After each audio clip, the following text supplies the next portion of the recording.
Tem sempre aquelas pessoas que são assim. Desde o começo, Deus já determinou qual é o destino de cada uma das pessoas. Mas existem também aqueles outros que são bem o oposto. Deus interferir com a história? Não. Deus não tá nem ligando pro que tá acontecendo nesse mundo.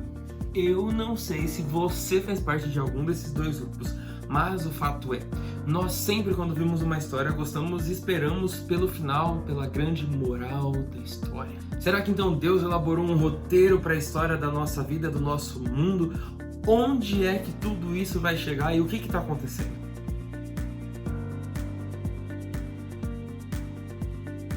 São 3 os modelos de história e de visão de como é que acontece a história.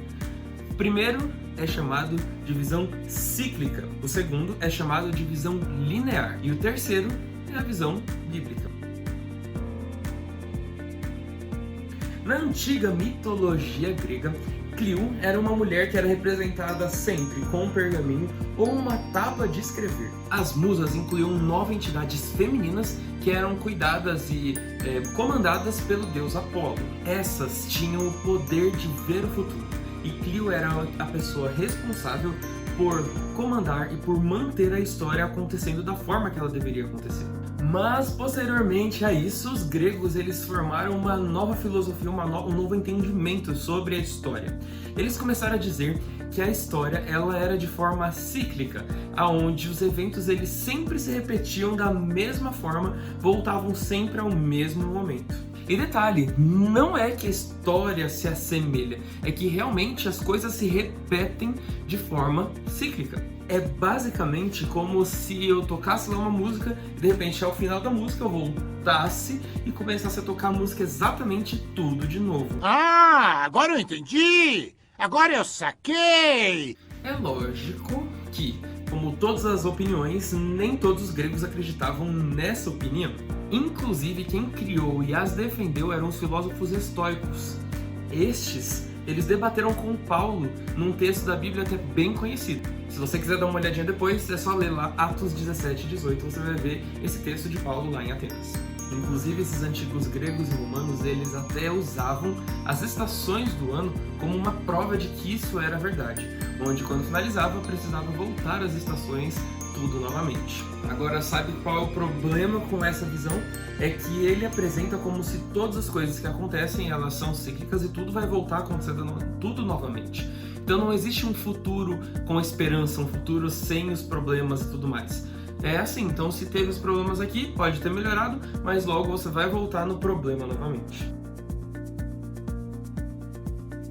Cícero, que morreu em 43, ele dizia que a história é a mestra da vida, onde ele quis dizer que o passado ele vai trazendo para nós informações que nos fazem aprender para o nosso futuro. Então o passado ele não é apenas uma coleção de fatos, mas sim tem sempre uma lição para nos ensinar. Até antes de Cícero, Hesíodo, que viveu na época do século 8, ele até descreveu as eras seguindo os metais, assim como a gente vê a era do ouro, da prata, do bronze, que também tem tudo a ver com aquele período de Daniel 2, aquela estátua que também você provavelmente já conhece. E os metais, tanto nessa visão de Daniel, que isso é uma outra história, mas Hesíodo também estava falando desses metais de uma forma decadente, onde ele fala do ouro, da prata, do bronze, enfim, ele vai decaindo, mostrando que também a sociedade, as eras estavam sendo em decadência também. Já Jean-Jacques Rousseau, ele acreditava que seria totalmente diferente, onde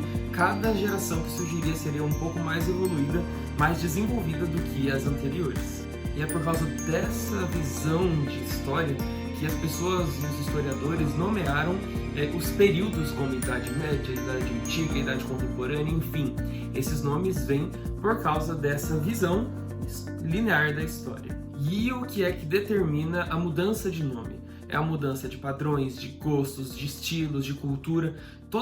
Quando tudo isso muda, é o período onde eles mudam o nome desse tipo de idade ou de eras.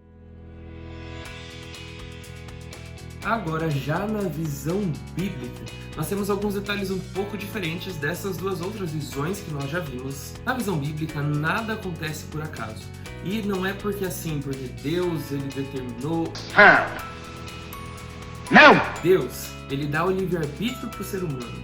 mas sim ele tem um plano e tudo que vai acontecendo está sendo desenvolvido para que chegue a um momento final, onde ele vai resgatar os seus filhos e vai levá-los para uma vida melhor. A história ela tem um plano muito importante. Ela mostra e conta um pouco de como foi o plano da salvação que foi sendo desenvolvido durante as épocas. Agora, muitas vezes, as pessoas pensam e começam a dizer: nossa, mas parece que Deus perdeu o controle, parece que Deus não está mais aqui. O que está acontecendo com Deus? É verdade. E aí eu quero que você preste atenção no seguinte texto. É Ele quem muda o tempo, as estações, remove reis e estabelece reis. Ele dá sabedoria aos sábios e entendimento aos inteligentes. Deus ele não força o ser humano a aceitar os seus desígnios.